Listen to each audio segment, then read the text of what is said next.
far you have come on your own, but never alone. Through the rain and through the shine, here's your moment, it's your time. You stood tall and now you see, standing in your destiny. 100 women growing strong. 100 women where you belong. You stood tall and now you see, you have reached your destiny. Woman, woman.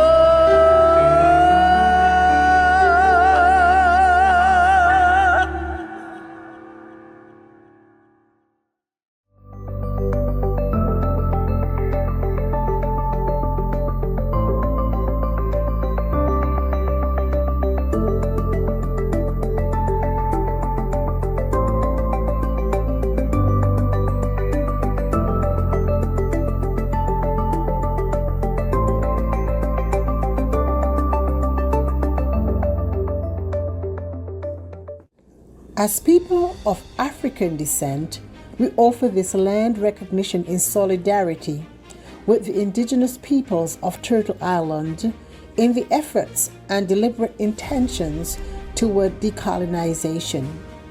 As people of African descent, we acknowledge the land of Turtle Island that sustains us, express deep gratitude to its indigenous peoples, and pledge to honor our dignity and divinity that ultimately connects us all. By Kay Johnson. Welcome to 100 ABC Fireside Chats. 100 Accomplished Black Canadian Women is a bold project initiated by co-authors and co-founders, the Honorable Dr. Jean Augustine, Dr. Denise O'Neill Green, and Donna Jones Simmons. Our mission is to celebrate and archive the professional accomplishments of trailblazing Black women from all across Canada.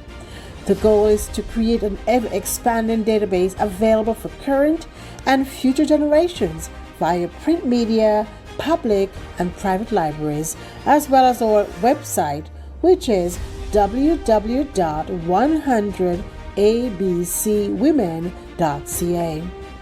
In addition to our fireside chats on topics that matter to our communities, such as education, healthcare, entertainment, creative arts, trade union, and so much more, we offer biennial book launching galas and biannual symposiums. The co-authors and co-founders would like to take this opportunity to thank each of you for attending today's fireside chat. We know that you will find these sessions educational and inspirational. So sit back, relax, and hear from our brilliant and talented honorees. So welcome everyone. It's truly an honor to be here this afternoon for episode 5 of 100 ABC Women Fire Chat. I am so excited to be here, and especially given that it's International Women's Day. So happy International Women's Day and Women's Month. And I'd like to start off by introducing and celebrating our beautiful Black women in Ontario and beyond by introducing the Young Legends of Pan. This amazing steel band is a group of siblings, and they will entertain us for a couple minutes.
Well, thank you. I hope you enjoyed a little snippet of this amazing trio.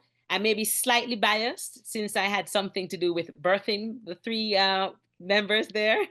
So, but I just a testament of how important it is to empower young people to be proud of their culture and to empower them to do amazing things. And if you notice what I'm wearing, you'd see I have my army fatigue covered with roses on it, celebrating our womanhood, because many a time it seems almost that you're in constant battle mode. But the flowers represent our femininity, our softness, right? And our womanhood. And with me, I can't wait to begin this episode because we have on this panel, we have CEOs, EDs, we have a speaker, mentor, coach, we have a career strategist, we have a PhD candidate, a mom, we have daughters, advocates. These four women come with such a wealth of knowledge and expertise. And I want to first start off by acknowledging and thanking the ED of Toronto Community Benefits Networks, TCBN, for sponsoring, for partnering and supporting this event today. Thank you very much. We always appreciate it because if the dollar's not running, things won't be getting done. So thank you so much, Rosemary. Now, I know many times when you're in school, as a young student, you're told, if you're good in math and sciences, you're going to be a doctor or an engineer or an accountant. If you can talk a lot and you are good in history and language, you'd be a lawyer. Or you might say, oh, you go and get a good civil servant job. But for many, many people, we may start out in those fields and we have different pathways and we discover a whole world out there when we leave secondary school and we go for post-secondary education. Sometimes our paths changes due to what I call life's hard knocks, right? And also, it's very important, and I hope it will come through as you speak to these four amazing women about the importance of having a career, not a job. So you must have a purpose, a sense of purpose, excitement, and joy when you wake up in the mornings. And I can tell you that our first panelist, Adebola Adefoye, is an award-winning educator, a social justice advocate. She's a part-time early childhood professor, team lead at Adebola Adeofe Consulting and executive director at Afro Women and Youth Foundation. She holds a diploma in early childhood education, an undergraduate degree in childhood development, a master's in child and youth care, and a graduate certificate in mental health. Her accomplishments are so long and numerous. But of course, she is an outstanding 2023 Canada's top 100 Black women, accomplished Black Canadian woman. And I'd like to welcome at this time, Adebola. Thank you very much, Kathy. Oh, and thank you. I'm so excited, and it's such an honor to have you. And my first question, because I want to dive right into our discussion, because there are three other amazing women that I can't wait to hear from. So first, I want you to tell me a little bit about,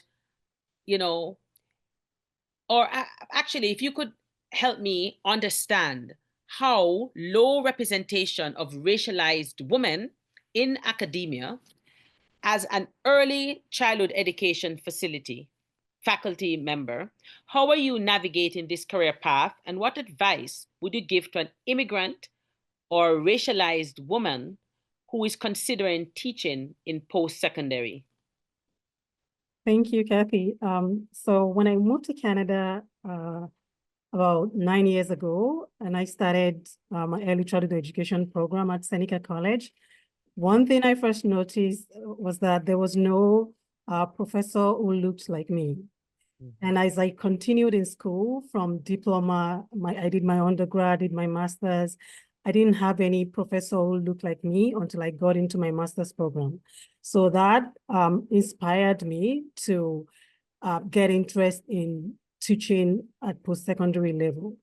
So we have low representation, but I wanted to be that face that other people, other Black people would see in class and would say, okay, they can also become a professor later.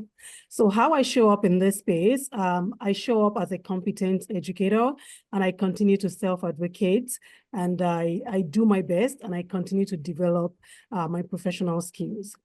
What I would tell Black immigrant women who are interested in academia, first I would say that identify mentors and allies who can support you on your journey. That is very, very important. We talk about very low representation, but we still have some people like, low representation, but we would say like one or two. In the early childhood education program where I did my diploma, there was one Black professor. She never taught me, but there was somebody. So what I did at that time was to meet this person and I was just asking questions like, how was your journey? What was the experience like for you? How long did it take you to get here? So hearing stories of people like that can serve as a big inspiration for racialized individuals to achieve their dreams. Again, there are also other people who are not Black people, but they're allies and they're able to offer support and mentorship on that journey. So that was the first thing that I did. And I think that will be helpful to anyone who is interested in a career in academia. The second one is to engage in post-secondary teaching opportunities. So as a student, I was that student who volunteered my time to support other students who needed support in one or two courses. And there was a time that there was an opening at the Learning Center at my school. So they needed somebody to be a tutor at the Learning Center. And I jumped at that opportunity because it helped me to be able to teach other people somewhere in my program, I was in early childhood education and somewhere in the child development program. So I was already helping students, diploma and also undergrad students, even while I was at college. So that was helping me to build my resume and that counts when I was looking for a job in academia. Again, things like research assistant position, I did all of that as an undergraduate student. So there was a time that there was also a curriculum review opportunity and I stepped into it. I said I could try. Had never done it before, but I was willing to try. And when you have opportunities like that, there would always be people who have been doing it for years, right? So you're able to learn from such people. So identifying mentors and allies, engaging in post-secondary opportunities, which could be tutoring, it could be curriculum review, it could be research assistant positions, and also seeking opportunities for self-development, professional development. So again, there's always conferences and they're looking for speakers. There's always workshops and they're looking for facilitators. Any of those opportunities that people see, anyone going into academia should embrace such opportunity. Just try, even if they're going to say they don't want you or you're not maybe competent enough, but it's okay to try. Send that email. You don't know who is going to embrace the opportunity that is going to give you the chance that you're looking for. Speaking of trying new opportunities, yes, I just wanted to invite Rosemary Powell, who is the executive director of the Toronto Community Benefits Network and the co-founder of the Canadian Building Diversity Institute and president of Big on Green, with over 20 years of advocacy for social, economic, and environmental justice, who has driven equitable policy development at all levels of government, notably through the advancement of community benefits agreements in policy and practice. Because you heard Adebola speak about the importance of trying new opportunities. So in your experience, what are some of the biggest barriers to entry for women, say in construction, and how can the industry better support women looking to join? Thank you, Kathy. Just such an important question, and I want to just double down on what Adebola has been also saying, right? This is what we're seeing in many, many industries. Representation is so important. It matters. You gotta be able to see it, to be it. And so 10 years ago, when we started the Toronto Community Benefits Network, the challenge that we saw for underrepresented groups, Black, Indigenous, and other racialized peoples, as well as women and newcomers, was the low level of participation in the workforce building infrastructure. And for example, while we all know that women make up 50% of the labor market, women were represented at a mere 2.2% in the Red Seal construction apprenticeship. And 10 years later, we're seeing some change, but it's still dismal. Women still make up a small percentage of the overall workforce in construction. About 4 to 5% now is what we're seeing in the stats. And the retention rate is another thing, which is also a major concern. As many women leave the industry due to a lack of support, hostile work environment, or limited career advancement opportunities. And so, this is really a systems issue, and it needs to be addressed in a systems way. And so that's why we advocate for community benefits agreements when these major infrastructure projects are being built. Government is spending billions of our taxpayer dollars. There needs to be an intentional approach that is going to make sure to carve out opportunities for those who have been underrepresented, including women. And so we're doing the research. We're pushing for community benefits agreements on major projects like the Eglinton Crosstown LRT, the Finch West LRT, Casino Woodbine, et cetera, et cetera. And but at the same time as we're pushing, we're also creating programs to support women so that they have everything that they need to be able to advocate and to be able to really advance their opportunities within the industry. Just recently, we established a women's group in construction, just bringing women together who we've been working to get into the different unions, because we know that there's not many in each union. What we did was to create a committee across unions, so women can find allies in different construction unions. So if you're a carpenter or an electrician or a plumber, you can come together because the issues that they're facing are very, very similar. And so for me, I was so proud. During Black History Month, the Carpenters Union had their Black History Month celebration. And it was so great to see that in the room, at least 50% of the people there were women who are taking up leadership in their unions and really, just advocating for themselves. And I want to acknowledge one woman who's also an accomplished Black woman. She was recognized as the same time as me. Her name is Rokea Gay. And she is just, she's just an absolute trailblazer. And as she got opportunities within the industry, she's also been supporting others and really turning back and making sure that she's supporting the other women in her union as well, to be able to advance themselves and to focus on retention issues and the challenges that they're experiencing in the industry. And so we also awarded her the Building Diversity Award for as a mentee not too long ago either, because we just want to recognize women who are, despite all the odds, just, taking up the opportunities and, their agency and really, just owning their space within these unconventional roles. Mm-hmm. Thank you for that. And I think, speaking of taking up space and unconventional roles, Sylvia is the president of SV Paris Consulting and the CEO of Delmore Buddy Day Learning Institute.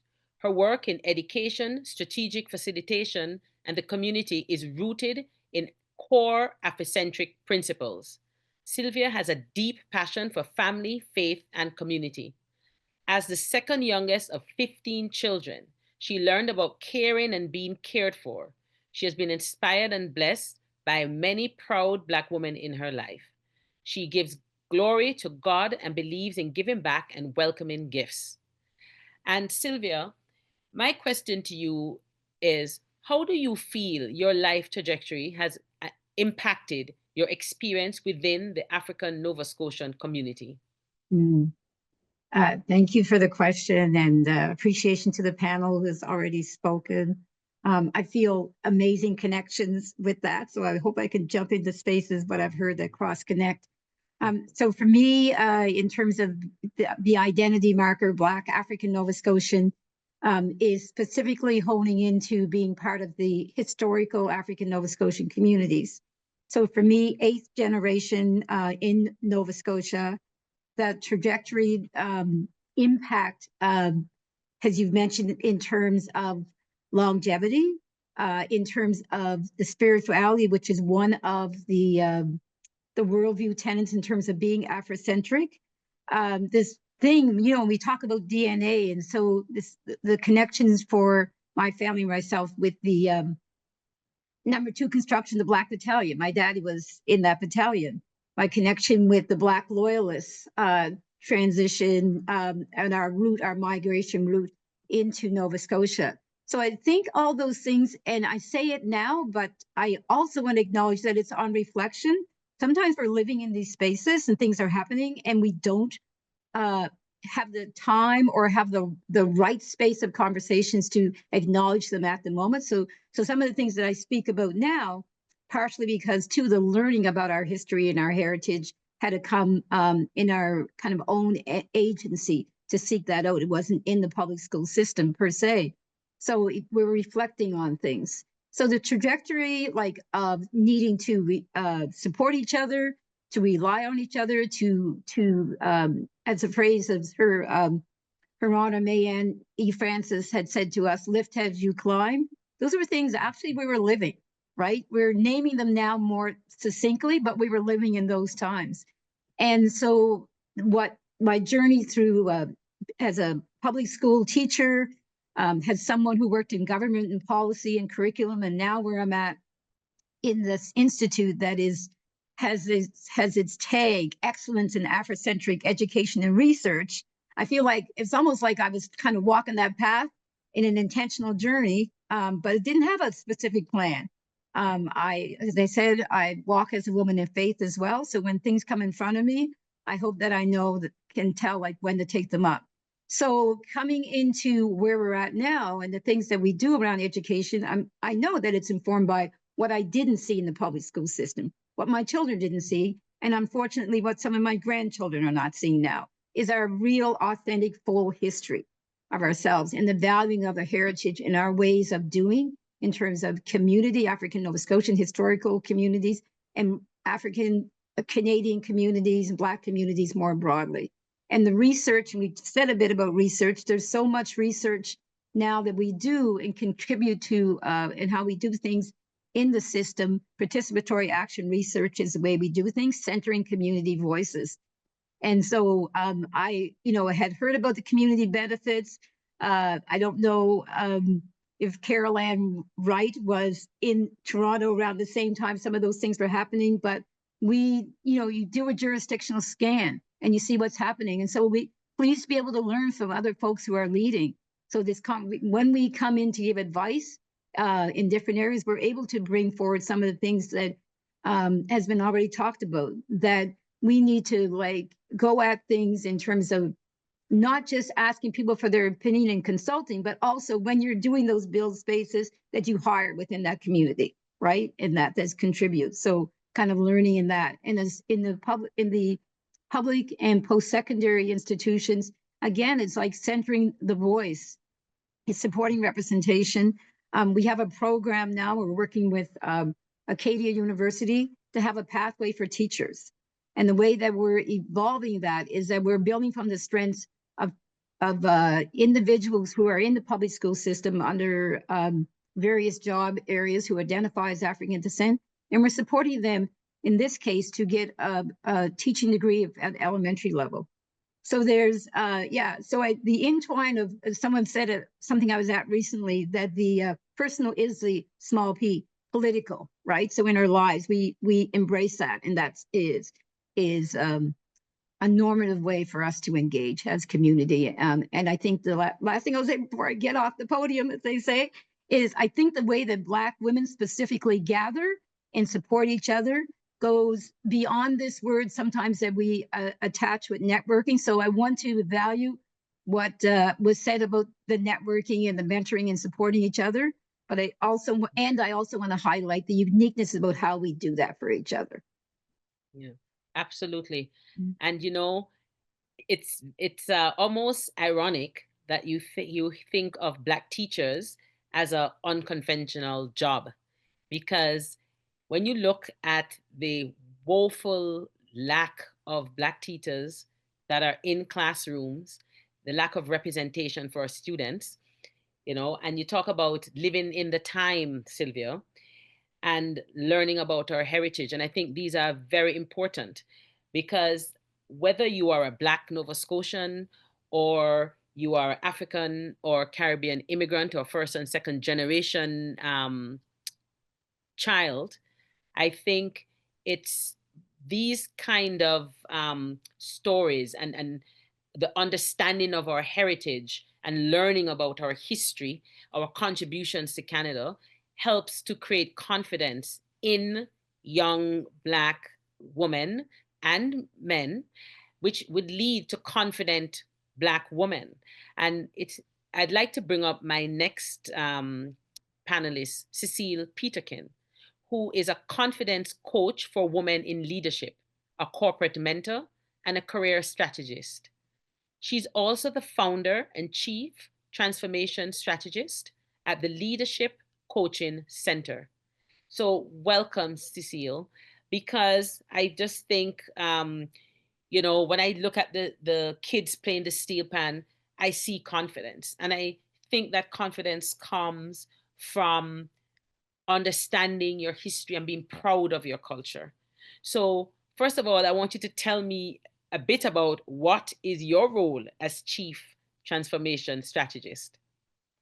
My background was in corporate finance. And when I left corporate finance, the company was sold, and it was a time for me to leave anyway. Great company, loved it, learned a lot. And I was trying to figure out what's next. And I wanted to do training. And then I decided to go coaching instead. And I started out in coaching about 20 years ago. And I was coaching mostly men and women.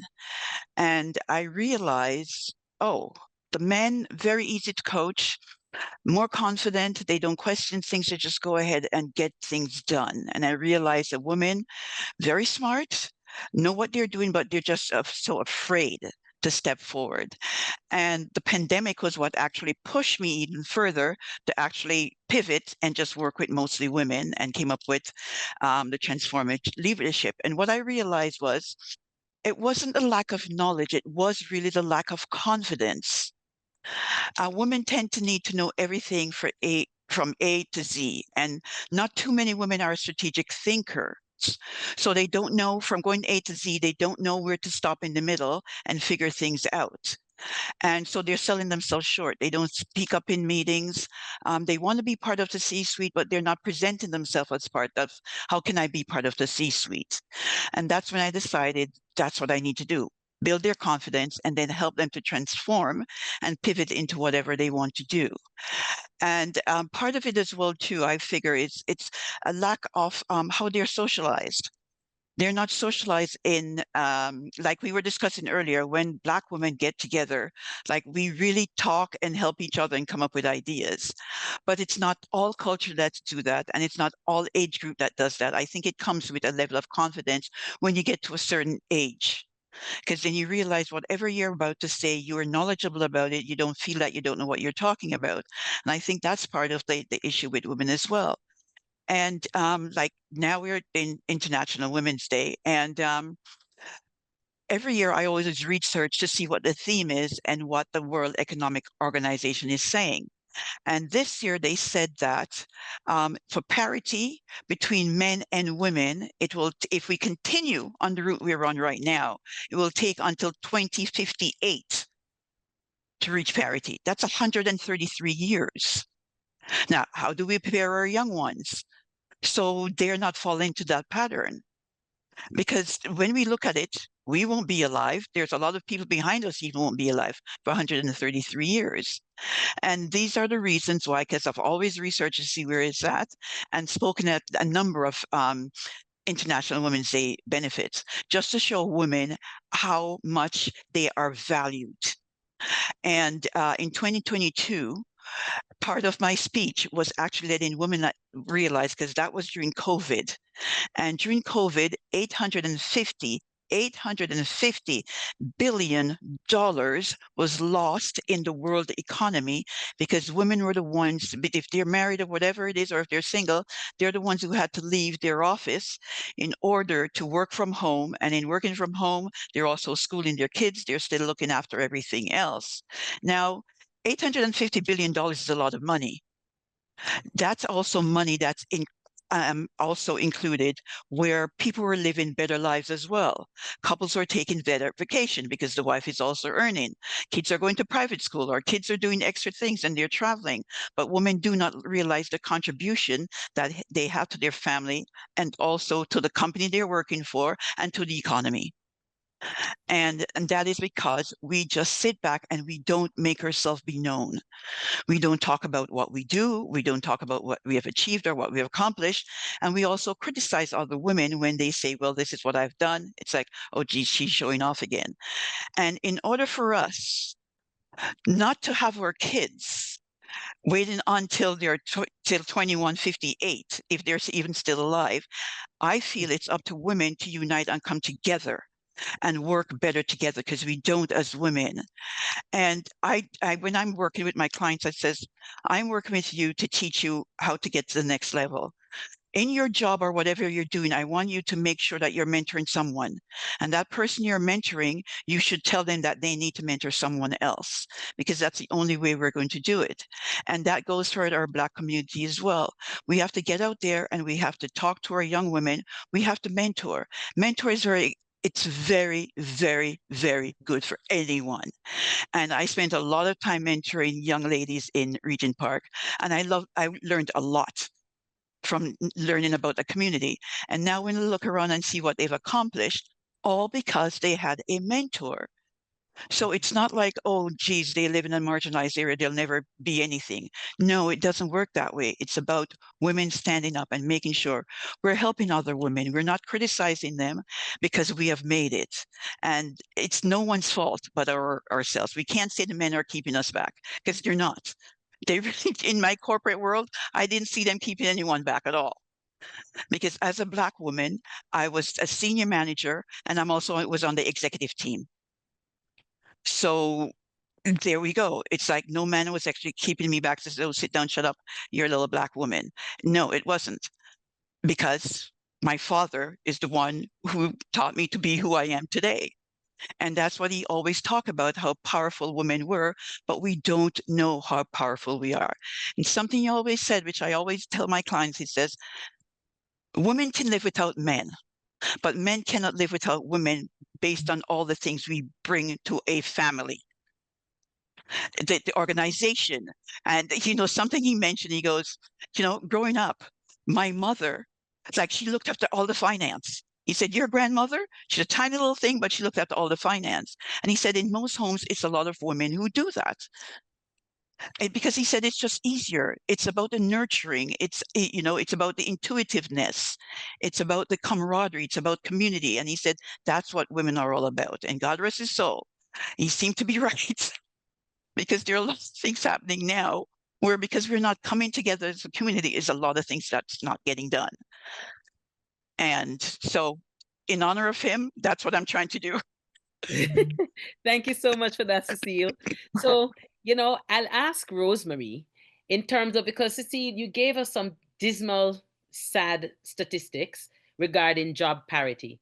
So like, I am not going to be around for sure, regardless of how advanced science gets. I will not be around for 2158. So Rosemary, what progress have you seen over the years in terms of gender equality in the industry? And that's the construction industry. And where do you think there's still room for improvement? Yeah, you're asking a really challenging question right there, because in construction, it's such a male-dominated space, quite frankly. And, while women have been, trying to break that glass ceiling, it still hasn't improved much, but there is definitely improvement. The industry, though, still faces challenges when it comes to workplace culture, issues of harassment and discrimination, gender bias. And, we need to make sure that there is reporting mechanisms and culture of accountability within these, workspaces. Within in Ontario, there is a strong unionized, construction industry, which is great. Because it creates an opportunity for women to be able to participate in the democratic structures that have been established. And I do see more and more women, getting involved and, taking up their agency and, participating in these, different committees and, just contributing their ideas, contributing their skills to the conversation and really taking ownership. I think mentorship, I think all the panelists, we've spoken about just, how important that is in terms of, creating that support system for women to be able to thrive in the workplace. One of the things that we need more than mentorship, though, is, just real opportunities for sponsorship. It goes beyond mentorship in that leaders or whether it's the employer or the union actively seeking opportunities to promote women by offering key assignments and leadership opportunities for career advancement. And really senior leaders within these spaces do make a huge difference. And we need men as allies in the workplace as well, especially when for the most part, especially in this industry, they do dominate these places and spaces.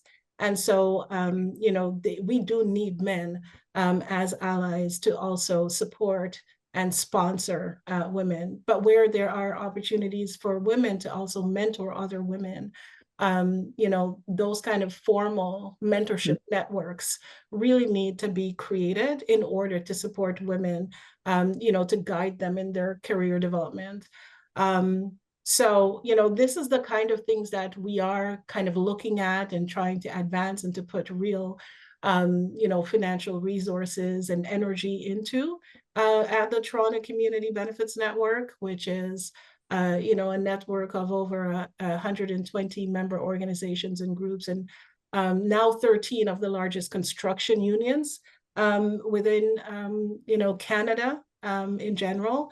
And there is, an active, there is a consciousness, I think, that is building more so within the industry that, change does need to occur and that they need to lead the change that they want to see. And so, within this unionized construction industry, I am seeing that, more opportunities are being created for women. Women are finding their space more, and you're seeing more and more women, just on those job sites, building, these, major construction projects that, quite frankly, 10 years ago, we weren't seeing a lot of that. And so, let's celebrate,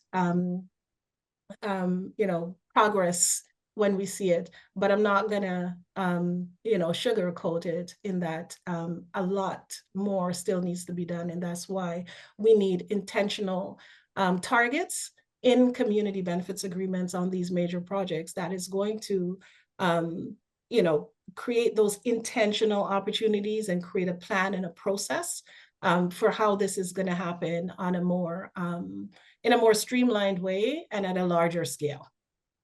Mm-hmm. Thank you for that. Now, you spoke about creating networks, and I found that really interesting. So I'm going to ask Cecile, in terms of, since the onset of the COVID pandemic, for example, a notable number of women have sought to undergo career transformations to allocate more time to their families. So, what would you suggest, Cecile, um, as an initial step in this process? Excellent question.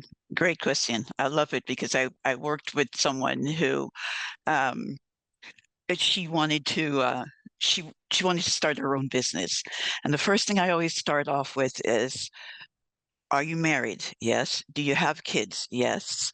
Um, and she was let go, so she had a package. So those are the two. The third one would be, why do you want to leave your company to start your own? And the reason I ask these questions is, the main thing I always say to people is, you are your own corporation. Look at yourself as in, my name is Cecile Peterkin, so I'm Cecile Peterkin Inc. So what kind of ROI are you looking for under Cecile Peterkin Inc. if you should start a company? What are you looking for? And if they can't answer that, I said, just put that one aside. We'll get into that a little bit more. Okay, you've got kids, you've got a husband, there are 2 salaries. Have you sat down and talked to your partner or your husband or whoever it is, as to, can you start a business and you can live without my income? Because you have to have a plan. Even though it's only changing the career, if you're not looking after yourself and just you're thinking about, it's a family meeting to start with in the first place as to what's going to happen. So you have to think about all those things before you approach the family. How is it going to work? One paycheck will be short. Who will be taking the kids to school? How will we pay all the bills? And something else to think about is, if you've been at your company a very long time and you decide to leave, have you thought about how can you work part-time while you also build your business outside? Because a lot of companies would do that, because before my company was sold, that was my intention. And I know they would have let me do that 3 days a week or whatever I ask. But it's a plan. And that's the thing. It's like everything that we're going to do in life, we should be planning it out. We can't just say, oh, I want to do this and just start doing it. Because in buying a house, it's the same thing. In buying a car, you have to look at your budget. You do everything. The vacation, we plan. So I always say to my client, if there's someone else that you're living with, kids or spouse or partner with it, whoever it is, you have to have a plan. Think it through first, and once you complete that plan, then you present it to your whoever it is, your significant other. This is what I'm thinking, and this is how it will work. Did I miss anything? And the client that I first tested that on, she went to start, and what I normally do if they have a business in mind, I'll give them all the things that they need to think about in starting a business and what's going to happen when you don't have money coming in. So how will you continue to fund the business, and how will you continue to give money towards the household?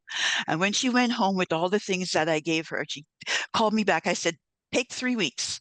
She came back and she goes, I am going back to work. I will wait until the kids have grown because I still have time. So, and that's the thing about just about anything. Changing a job is, why are you changing the job?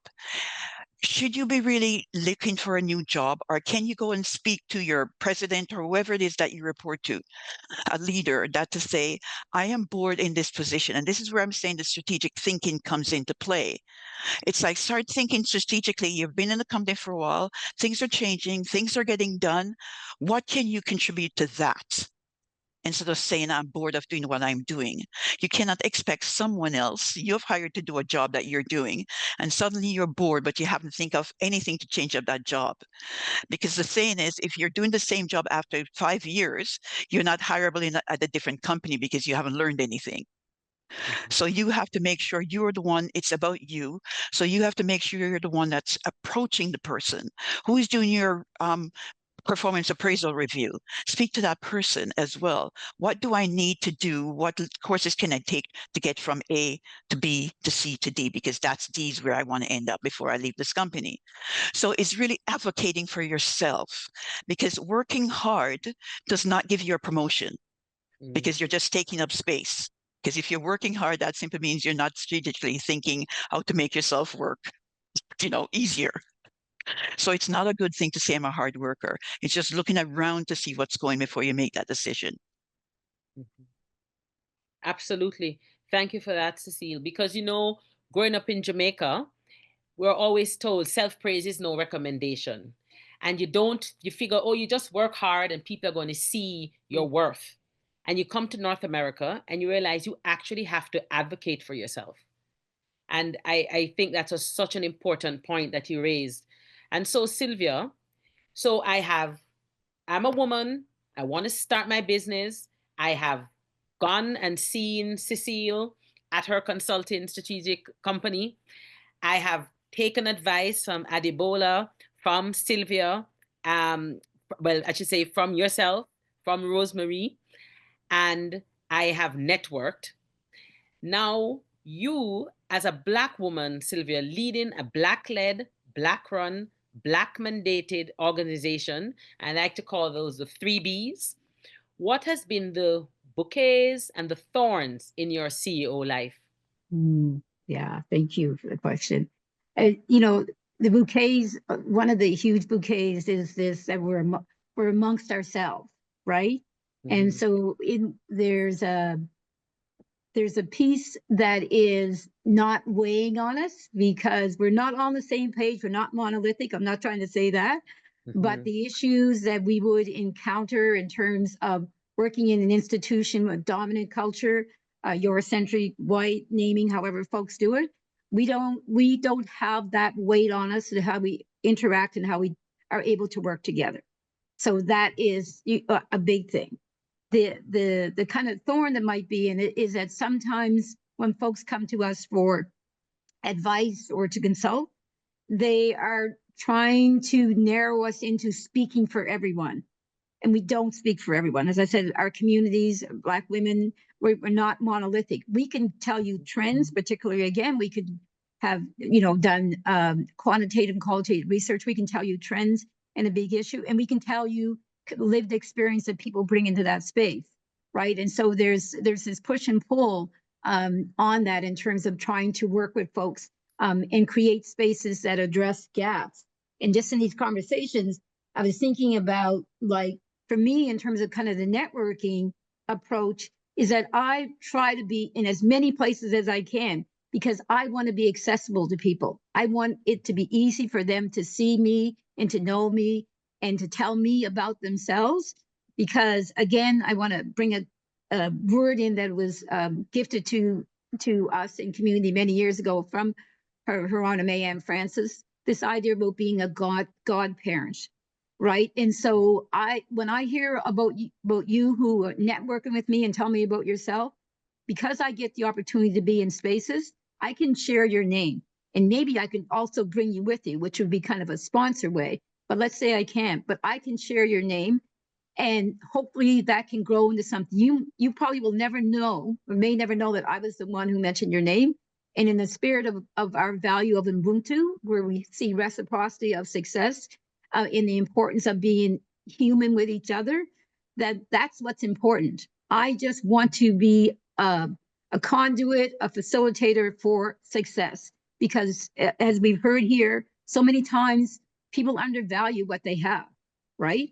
And we can see, sometimes we can be a mirror for folks, but maybe they don't see it coming back, but we can see for them. So to be in spaces and to take the opportunity that I have now, I created my consulting business because I felt there was unmet needs for my communities, the grassroots organization, so that they could be, stood up and be strong in their work. So that's why I created that private business, so I could work with them. My invitation into this role, I said, is expanded in terms of the opportunities. So we're doing things with government structures like micro credentials, right? So what can we do to meet the gap in terms of what is unmet? And some of those are with industry partners that we're working with. Also, we're developing an Afrocentric recognition for prior learning initiatives, so that, again, folks in particular age brackets who were underserviced in the education system have a chance to kind of value their skills and hone those skills and bring them into spaces where they may not have been recognized before. And I also think it's important, and we talk about this way of work, and probably because policy is, I said, one of the things that's in my kind of background in the work that we do together at the Institute, is systemic issues require systemic change. And it's to note that we have some spaces where individuals, things are happening and they are, we're experiencing less challenges, some of the examples that we heard here. But I would still affirm that systemically, Black women are denied access. They have to deal with this kind of thinking that says, oh, if you show up in the conventional leadership skills that are attributed to males, then you actually can have that work against you because you're pushy. You're like, you're not. So what we might bring as skills that get checked off under a male column, if I say it that way, when we have them, sometimes what they are looked at as deficiencies. So, and also what we might bring as skills that we know this knowledge about, how we know how to gather people together and how to help strength. We know how to help support the community. Those also can be a pushback against us because, why are we spending time with community? Why are we treating relationships as important? So I think within the system, there's still systemic issues and they require a systemic approach. And I think all the different kind of ways that we're talking about things now kind of can go into that basket of a collectiveness about how we can go forward and address issues. But I think the opportunity for the institute where I work, the Delmore Buddy Day Learning Institute, to be a collective voice that has connections with our community grassroots and within provincial and federal government structures is a real kind of strength place that, of course, I want to acknowledge that the community home worked hard for that to be established. I have the privilege of walking into that and being supported, but the folks who came before me worked hard to have it established. Yeah, absolutely. And I would say amen to what you're saying, because I can tell you, even in my role, and I would also add that you have women who, when they get there, want to keep you down too, away from the table. I have been told that by a woman that she was sent to rein me in and to try and silence me, right? And my advocacy.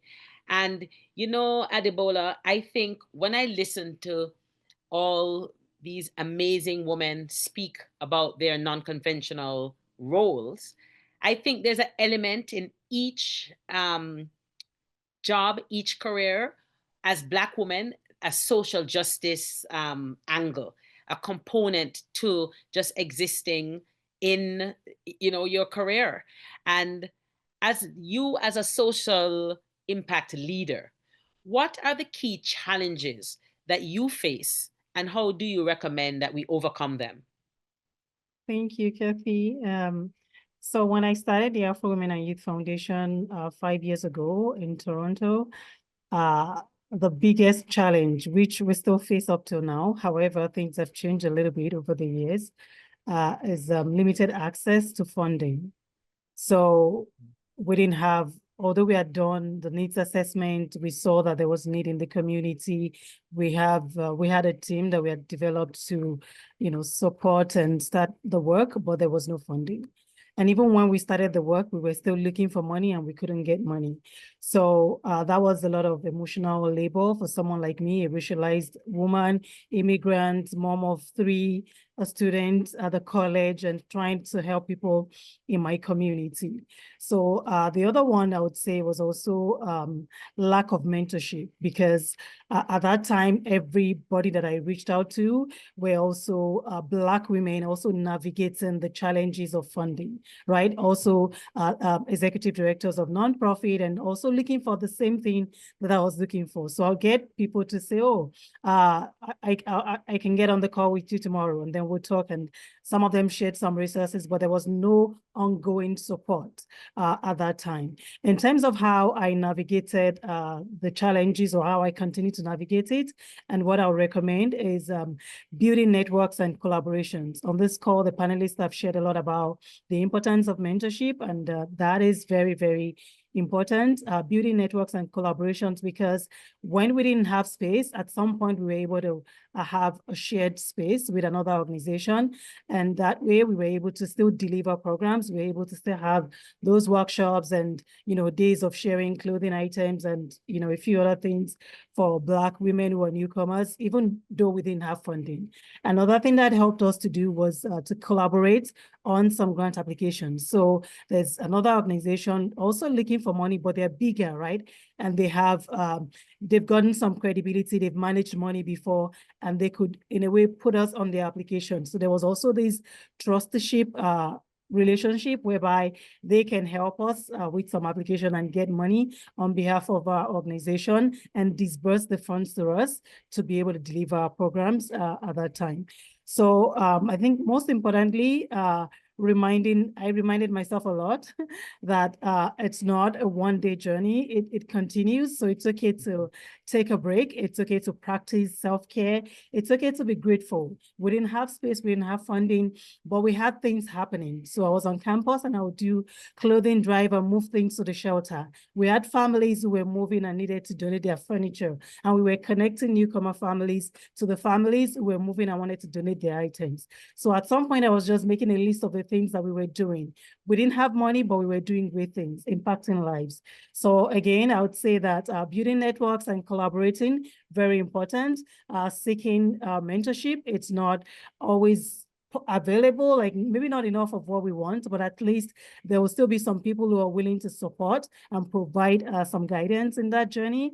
That is also very important. And then lastly, again, self-care and practicing gratitude. Very, very important, because when you're grateful for now, things will get better as you continue to push forward. Wow, thank you so much for that.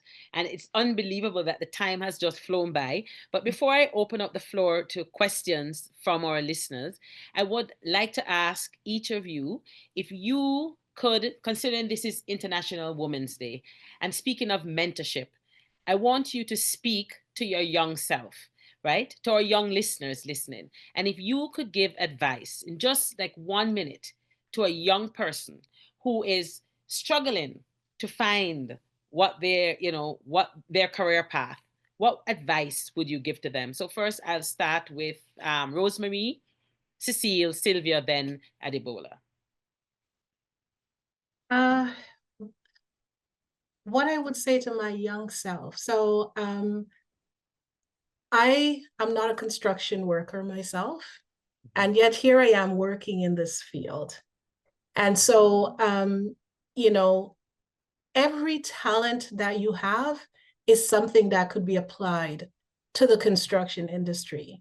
For me, there is nothing more like beautiful and sentimental in being able to participate in building, lasting infrastructure in your community and in your neighborhood. And, whatever skill you have, can be applied. So don't limit yourself, right? Look at what is around you. Look at, other women who are kind of, just doing great things in the space, and, emulate them, and, make your interest known, connect in with a support system that will help to kind of uplift you and connect you. Seek mentoring and get the support that you need in order to move from one step to the next and remember that this is a journey. And that was very good, Rosemary. Well said. I'm going to start with just a quick example of my niece. My niece was born talking. Like in less than no time, she was talking. In less than no time, she was walking. She just did everything fast. She walked too quickly, and she went to climb a tree, and she fell down and broke her ankle at, I think maybe she was 2. And the doctor said, there is a fine amount of time that you need to do certain things before you can move to the next one. In less than no time, she said she wanted to be a lawyer. And, my sister used to take her to the courts just to do everything. And she kept saying she wanted to be a lawyer. And today she is a lawyer. But not everyone is like my niece. So to you, what Rosemary said, it's true, is if that's what you want to do, yes. But at the same time, there are just so many things now that's out there, just so many things. And having people mentoring you who are in different things. Like, a lot of times when you're young, you're very shy. So you're afraid to talk to people and ask them what they do or ask them to become your mentor. Get rid of being shy. Just if you meet people, just start talking to them, ask them, so what do you do? Do you like it? Do you enjoy it? Why did you start doing that career? I wanted to be a nurse. Don't ask me why, because I don't like needles. But that's what I wanted to do. But I didn't end up doing nursing. I went into science, and I realized because of my curiosity why I went into science. Then I ended up in business, and then here I am as a coach. But I realized that this is me. Being a coach is me, but going into business, I realized that is me because I spend more time, grooming people and nurturing them and mentoring them when that wasn't my role to do, but I enjoyed it. So when I left, I knew coaching was exactly what I want to do, and I loved it. So you have to go through quite a few. It's only a handful of people that I would say they said, that's what I want to do, and they continue to do it for the rest of their lives. So to all that young people out there, don't give up. Try everything. If you've got a lot of time, try everything that you enjoy and you'll figure it out. Yeah. Thank you, Cecile. Sylvia? Yeah, so fortunate to come this phase of the question because I feel like we're just building off folks. I mean, I wrote a message to a note to myself saying, don't let perfection be the enemy of progress, right? So do seek to what your passion is, that's going to obviously hold you strong in times when there's bumpy spaces that you're going through. But as we were saying, like this, be open to try different things. Um, uh, Put yourself in unique spaces. At your comfort level, try something different. Listen to yourself. Look in the mirror and trust yourself. What you think about what you want to do, and that'll be based on what you know about it in that moment, in that context. And so that will change as you evolve and go around. But trust yourself. And I want to also really build on the importance of self-care and wellness. Fill yourself up. Do the things that fill you up, and then you'll also have the kind of the strength to go forward. And I think kind of advice to young folk, I feel like it's different than advice to my younger self, because I'm not sure what I would change in my younger self. There was where I was in my life. I feel like those decisions were the right decisions. That's what we do too. We make the right, we do the best we can at the moment where we're at. So we continue with that. But when we're in family and in community, not all of our decisions are ours individually, like they're collectively.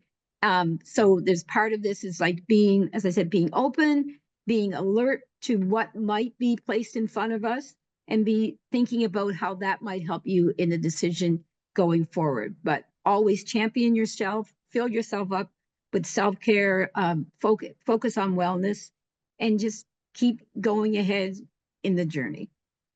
Thank you so much. And Adebola? I feel like everything has been said, but I'll just say that I would say don't be afraid to ask for help.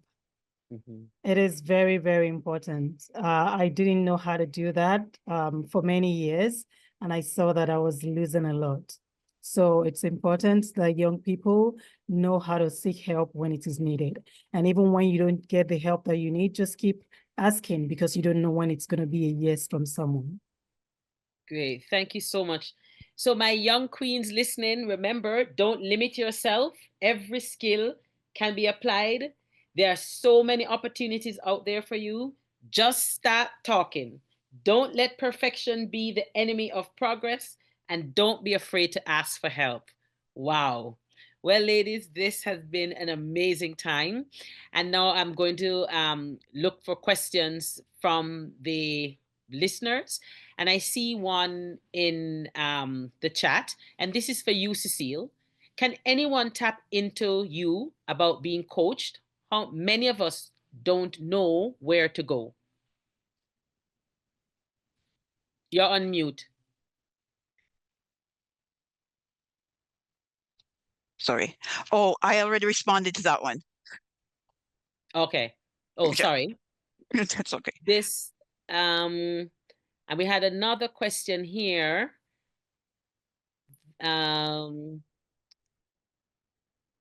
With regards to, can anyone share a success story of a woman in a non-traditional career, and what is her impact?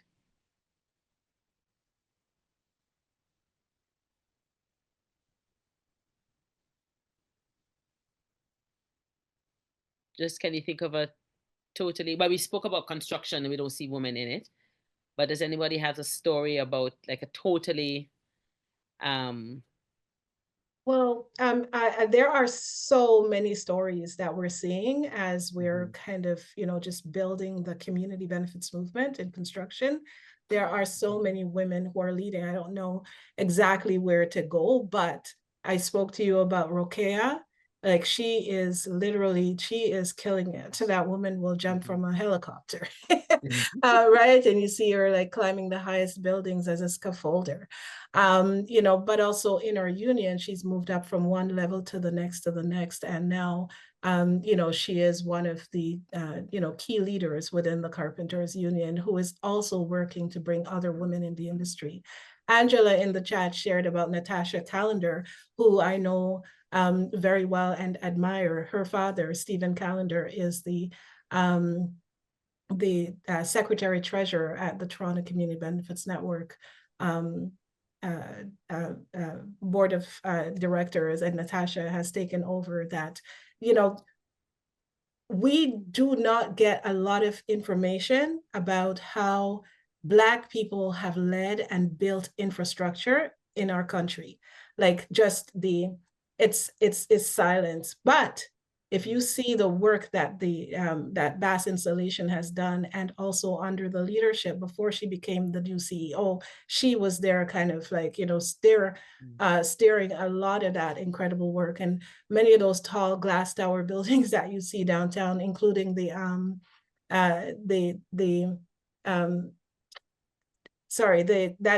path along the Eaton Center, that glass structure that you see, like okay, built that, right? And you just literally don't hear about these kinds of, incredible achievement by Black leaders. And yes, Natasha Callender is leading such an incredible, company. And there are more. We have a women's committee with so many. I'm just actually very proud of, just all the women, who are just kind of just taking up their agency within the different unions, associated with the Toronto Community Benefits Network. And yeah, we're sharing their stories at our Building Diversity Awards. I'll share it in the link as well, so you can see some of the just the incredible leadership that's happening within the space. And I just wanted to mention two young people in terms of Zoe Lewis, for example. She was featured. She is one of the youngest pilots, and her dad's a pilot as well as her mom. Oh, yeah. And she flew a plane with her dad from Canada to England, I believe it was. So it was a historic flight, a father-daughter, and they're Black to boot. Yeah. As well as I think of Renee Steenge, who is a young, brilliant student at McGill University studying engineering, but she's also an Olympic speed skater. And when you think of speed skating, Black young women don't come to mind. And that's an amazing and unconventional career path I thought I would mention. Yeah. But, I just wanted, sorry to be jumping on you there, Gabby. I just wanted to mention, like, just in terms of a program type thing, there's the Africadian Employment Academy in Nova Scotia, and also Women Unlimited. And those two bodies focused on pathways into the trades, with the trades area, Red Seal certification. So I just attended their AGM yesterday, and they have 9 women who have Red Seal certification in various areas, plumbing, in sheet metal, in welding, and they're in some are employed with Irving Home And that one of the organizations was spearheaded and started actually in a collaboration with a church, and now has the chair, Senator Wanda Thomas Bernard of the organization. And then for the Women Unlimited, which has a collaboration with the community college program, home also has Vivian Dixon as a leadership. So and these women would be profiled there in those areas as well. So there's a very explicit structural space, and we talked about the structure and that being important for systemic address that's also involved. Okay, thank you for that. I have a question in the chat here. What policies or initiatives have been effective in increasing female representation in corporate leadership? I responded to that in the chat. Pay transparency and flexible work policies are some of the initiatives that have been helpful in a lot of organizations, according to research. Okay, thank you for that. Does I'll anybody else also have add, anything? yeah, I'll also add to that as well. When I was in corporate, and now I do a lot of set up mentoring program in corporations as well. And what a lot of corporations tend to do before they start looking outside, I tend to deal mostly on the finance side of it, is that they'll find out from the people who are working internally if there's someone that they can recommend for a position, and before they even start seeking outside. And when they do seek outside, they go to headhunters to find people. Mhm. Because I know for a fact that one of my niece, well, a half niece, she was able to work at my company while she was still in university, and she worked there part-time. When she finished university, she got a full-time job there, and that just propelled her, or experience and her work experience. Now she's working at, and she studied in university. She had studied conference building, like how to organize conference and things like that. And then been working in finance, she got even more experience. And now she's working at one of Toronto's largest law firm, putting on conferences. So I know that work as well too. So if people looking for work, they know someone in a corporation, like speak to them, because no one will recommend you if you're a bad employee, because it will look bad on them. But that's a way, because they tend to hire people that get recommended. And search firms are also good to work with as well. Mhm. Thank you for Yeah, that. but And if I may add, from putting on my trustee educator lens, that I think we talk in terms of initiatives, I think we need to start from our babies come into this world, because I think it's really important, even before our kids can reach the corporate leadership arena, it is so important to make sure that they feel proud of their heritage, they're emboldened, they have a sense of self, and I think of Zoe, for example. I would proudly say I'm her Auntie Kathy. I tutored Zoe as a kid. And, if you allow other people to dictate where they think you should be or end up, right?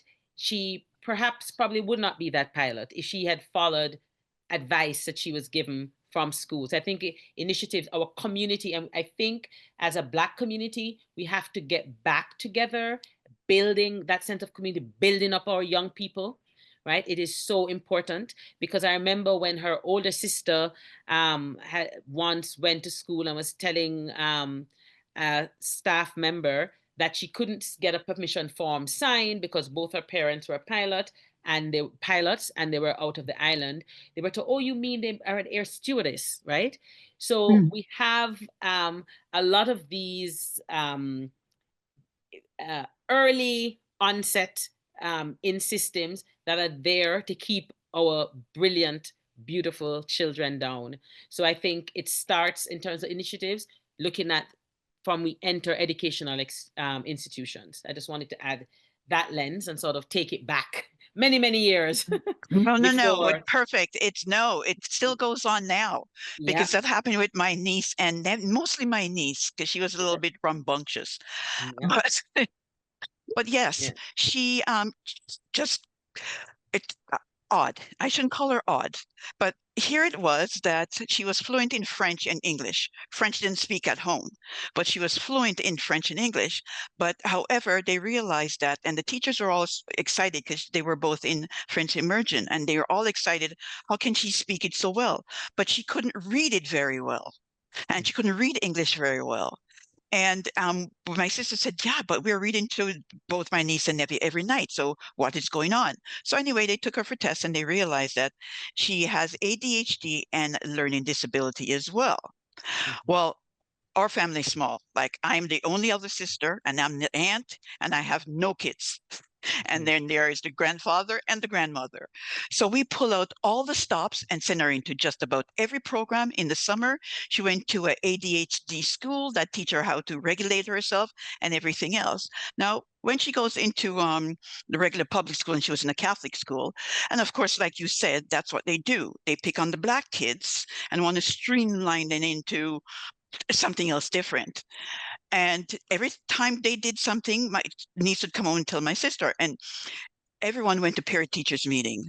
You know, my mother, my father, her mother, my partner, everyone was always at Jordash's parent teachers meeting. So my sister went to school and said, you've got to understand, my daughter doesn't lie. And she has a huge family support. So she's not your ordinary Black kid. So don't try it with us. That was it. That was it. That's all she said. To the point where when Jordan started acting up with her friends because she's getting older, one of the guidance counselors saying, you don't know how fortunate you are to have a family like yours. But Yep, you are right. can't- We yep. have to get back. And if you cannot go there and not lose your cool, find someone who can go there and represent you and speak to you correctly. So therefore, they're not going to kick you out of the school and say you're being disruptive. But you are correct. There need to be advocates to go in school to speak about Black kids because, it's bad but- what they're doing to them in schools. Yeah. So I think that's the first thing that we need to do before we do anything else. And Yeah. I have here from Kathy Grant, our student mentee, Jadissa Perez, is doing great work in promoting our rich history globally. Met her at the Blackhurst Museum. She recommended by another student. She's been introduced to organizations and taken the lead to introduce herself. So thank you for sharing that, Kathy. So we do have a lot of amazing people doing a lot of amazing things.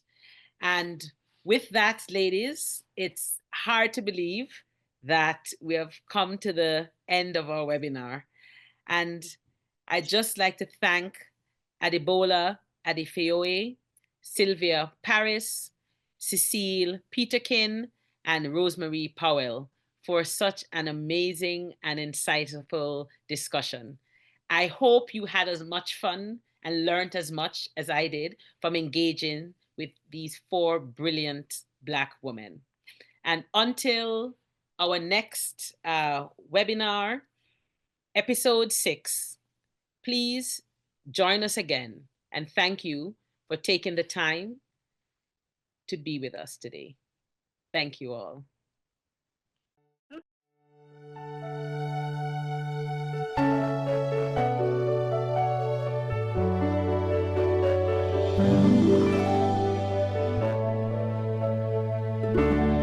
Look how far you have come on your own, but never